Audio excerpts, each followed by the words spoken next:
हमें ये relation given है, चेक करना है ये रिफ्लेक्सिव, सिमेट्रिक और ट्रांजिटिव है या नहीं। पहले हम यहाँ पे रिफ्लेक्सिव चेक करते हैं। रिफ्लेक्सिव चेक करने के लिए हमें x, x इस रिलेशन में प्रूव करना होता है।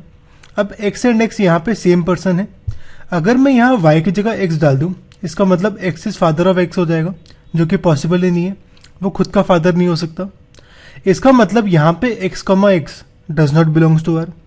अब क्योंकि ये मेरी रिफ्लेक्सिव की कंडीशन होती है और सेटिस्फाई नहीं हो रही है, तो यहाँ पे जो रिलेशन है मेरा वो रिफ्लेक्सिव नहीं है।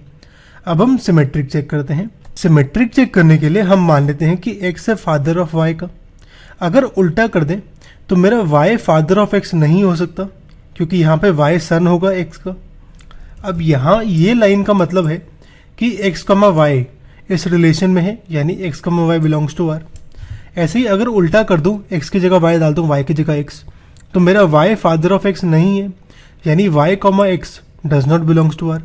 अब क्योंकि मेरी सिमेट्रिक की कंडीशन सेटिस्फाई नहीं हो रही है, तो मेरा जो रिलेशन है ये वो सिमेट्रिक नहीं है।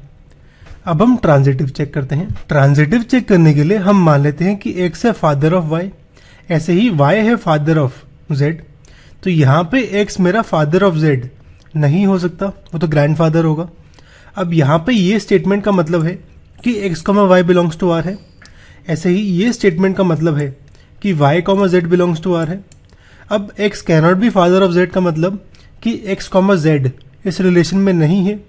अब क्योंकि ये मेरी जो ट्रांजिटिव की कंडीशन है ये सेटिस्फाई नहीं हो रही है, तो मेरा जो रिलेशन है ये वो ट्रांजिटिव नहीं है।